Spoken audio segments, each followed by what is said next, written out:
Je ne suis pas un historien. Je ne suis pas un architecte. Je ne suis pas non plus archéologue. Non, je ne suis qu'un passionné de son département qui vous emmène découvrir les villes et villages de l'Oise. Bonjour à vous tous et bienvenue. Aujourd'hui, je vous emmène à la découverte de Ivry-le-Temple. Ivry-le-Temple est un village de 870 Ivriennes et Ivriens et se situe à l'est de Chaumont-en-Vexin sur la départementale 105 qui va de Failly-les-Étangs à Chambly et est le départ ou l'arrivée, à vous de voir, des départementales 507 jusqu'à Villeneuve-les-Sablons et 619 jusqu'à Saint-Crépin-Ibouvillers. La commune fait partie du canton de Chaumont-en-Vexin et de la communauté de communes des Sablons. Ivry-le-Temple a eu les noms jadis de Ivriacum en 1269, Euriacum, Ébriacum, Ivry, Ivry, Ivery, pour devenir le Ivry-le-Temple d'aujourd'hui. Le territoire est traversé au sud par la Troène, petite rivière de 27 km qui prend sa source à Hénonville et se jette dans l'Epte à Gisors. Dans la Troène vient se jeter le Merderon, petit rue de 4 km qui descend de la départementale 507 vers la Troène. Le rue de Pouilly, qui prend sa source à Pouilly, comme son nom l'indique, passe à l'ouest d'Ivry, à l'écart du moulin, où se trouvait jadis un moulin.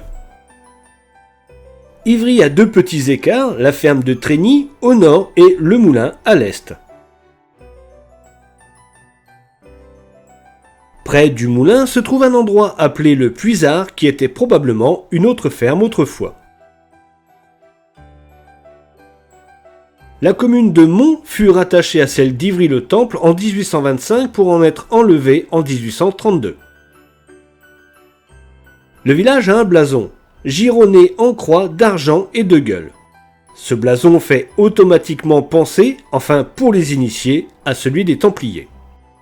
Et pour cause, si la commune s'appelle Ivry-le-Temple, c'est que s'y trouvait une commanderie des Templiers dès le XIIIe siècle. Et c'est pour cela que les habitants portent aussi le nom non officiel de Templiers. En 1115, le village fut incendié par les Anglais et les habitations détruites. Par la suite, ces habitations furent reconstruites plus au nord, ce qui fait que aujourd'hui, l'église, autrefois au centre du village, est excentrée. Louis Grave, dans son précis statistique, nous apprend que, au Moyen-Âge, la partie du village située sur la départementale 105, la rue des Templiers, s'appelait Ivry-la-Commanderie et la partie avec l'église, Ivry-le-Temple, mais ne faisait qu'un seul village. Cette commanderie fut érigée à Ivry suite à plusieurs donations aux Templiers au début du XIIIe siècle. La première, en 1209, fut un fief à Ivry de la part d'un seigneur du nom de Aymar. En 1220, c'est Jean, seigneur de Trie, qui vendit aux Templiers des terres entre Villeneuve-les-Sablons et Saint-Crépin-Ibouvillers. Une lettre de Jean, seigneur de Lormaison, approuve des donations de terres situées aux loges faites par plusieurs de ses vassaux aux frères de la chevalerie du Temple d'Ivry. Mais leurs plus grands donateurs furent les seigneurs de Trégny, autrefois appelés Tréniel. Parmi eux, Enguerrand, ses frères Robert et Pierre, qui leur firent des dons considérables autour d'Ivry, ce qui amena à l'implantation de la commanderie. Dans la cour de la commanderie se trouvait une belle chapelle dont la fondation remonterait au mois d'octobre 1266. Cette chapelle était dédiée à Notre-Dame du Temple et l'on y disait la messe 3 jours par semaine. Après la dissolution de l'ordre du Temple, la commanderie devint une possession de l'ordre de Saint-Jean de Jérusalem. De nos jours, il ne reste plus rien de cette commanderie, ni de la chapelle, et se trouve à son emplacement une ferme et un gîte, tout naturellement appelé la commanderie des Templiers. Il est difficile de connaître les seigneurs d'Ivry-le-Temple car on trouve, en faisant des recherches, une famille d'Ivry, mais qui semble être originaire d'Ivry-la-Bataille en Normandie. Mais on trouve tout de même la trace de la famille Augier d'Ivry, dont plusieurs membres auront le titre de seigneur d'Hénonville et d'Ivry-le-Temple. On trouve par exemple Jean-Augustin Augier d'Ivry, d'abord ecclésiastique, puis garde-chasse des Garennes du Louvre en 1714. Pierre-François Augier d'Hénonville, Seigneur d'Hénonville et Ivry-le-Temple, conseiller et secrétaire du roi en 1707 et receveur général des finances à Montauban. Claude Jacques Augier d'Ivry, dit chevalier d'Ivry, aide-major des gendarmes de la garde du roi.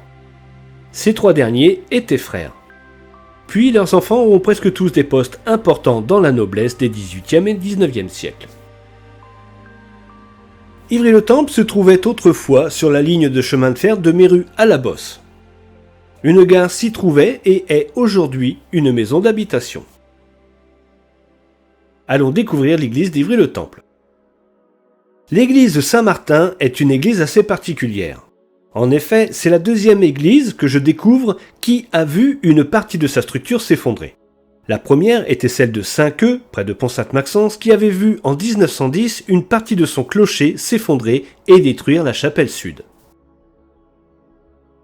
Ici, beaucoup plus récent, c'est une grande partie des voûtes du chœur qui s'écroule en 1981. On peut ainsi voir l'église avant son écroulement, pendant et après. De nos jours, après une restauration du chœur, l'église a retrouvé une allure presque normale. Régulièrement orientée, elle se compose d'une nef unique, d'un transept avec croisillon débordant au nord et d'un chœur à chevet plat de 2 travées avec bas-côtés. La nef semble dater du XIe siècle, le croisillon du XIIe et le chœur sera remanié au XIIIe siècle et surélevé. Au XVIe, le chœur sera voûté d'ogives pour s'écrouler au XXe. Le portail occidental est simple avec un décor de style classique surmonté d'un oculus, mais un autre portail au nord est protégé par un joli petit porche. Du clocher n'est visible que l'étage de beffroi avec ses 2 baies à basson jumelés par face et sa petite flèche en charpente recouverte d'ardoise. La partie la plus intéressante de l'édifice est la corniche nord de la nef avec sa collection de modillons superbement sculptés.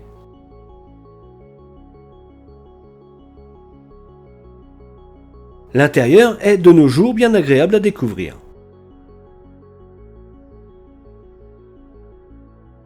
La nef avec son plafond plat est assez large et est séparée du transept par un immense arc triomphal.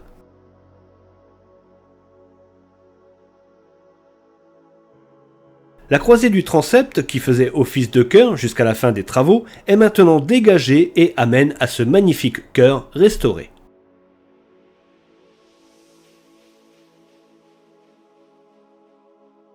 Les 2 bas-côtés et le chœur comprennent des bancs et des chaises. Seul le bas-côté nord a gardé sa voûte d'ogive. Et l'on peut voir que, avant l'édification du bas-côté nord, le chœur comprenait de belles fenêtres à remplage, aujourd'hui murées et qui devaient avoir leur rendant au sud. On peut aussi voir les nombreux culs de lampe qui supportaient les anciennes voûtes. Le maître-autel se trouve devant le chevet plat qui comporte un triplet de vitraux surmonté d'un oculus. Tous les vitraux sont les vitraux d'origine qui, eux aussi, ont été restaurés. On trouve aussi dans cette belle église une chaire à prêcher, sûrement déplacée,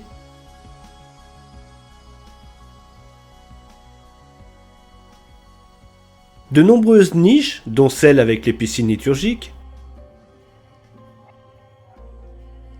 un grand tableau au-dessus de l'entrée nord,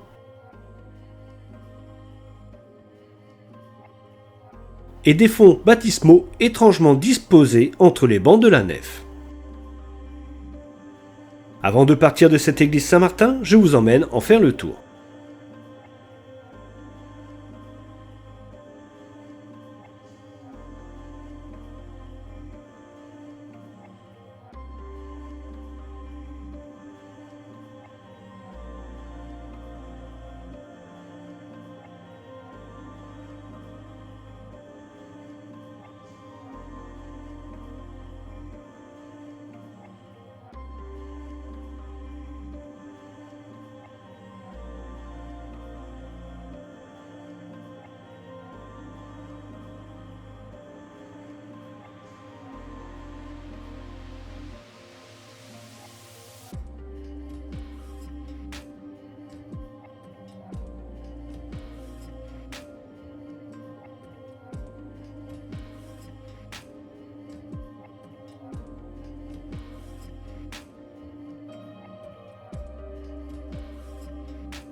Retournons dans les rues du village.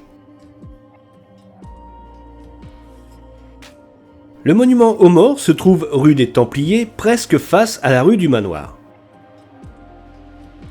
Il y a 2 calvaires sur le territoire, le premier sur la D507 en direction de Villeneuve-les-Sablons et un autre à la ferme de Trény. Il reste encore 5 panneaux de signalisation Michelin des années 60 encore en bon état dans le village et une borne kilométrique sur la D105 en direction de Hénonville. Rue de l'Église, un très joli lavoir où ont dû patauger de nombreux petits Ivriens et Ivriennes. Pour l'éducation, Ivry-le-Temple dispose d'une école maternelle et d'une école élémentaire pour environ 120 élèves avec cantine et périscolaire.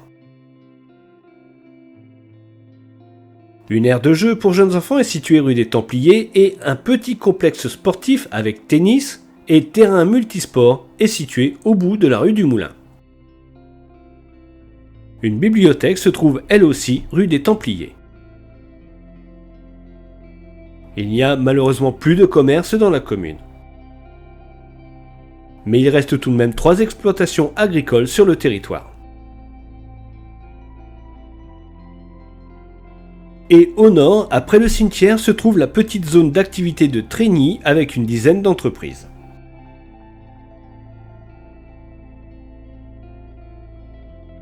Au sud de la commune, le golfe d'Ivry-le-Temple, nommé tout naturellement le golfe des Templiers. Ce golfe, avec ses petits étangs qui doivent avoir englouti un bon nombre de balles de golf, a été inauguré en 1989. C'est un très bel endroit et le seul golf dans la région de Méru. Derrière ce golf, avec une entrée sur la départementale 121 entre Hénonville et Mont, la partie extérieure d'un complexe qui s'appelle Go Park, avec le paintball à Ivry-le-Temple, et une partie intérieure avec des trampolines et plein d'autres jeux passionnants qui se trouvent à Pontoise. La sécurité est assurée avec une police pluricommunale, la gendarmerie et le centre de secours de Méru. Et pour découvrir Ivry-le-Temple un peu plus, quoi de mieux que de réserver un week-end à la commanderie du Temple pour vous ressourcer ou découvrir cette belle commune.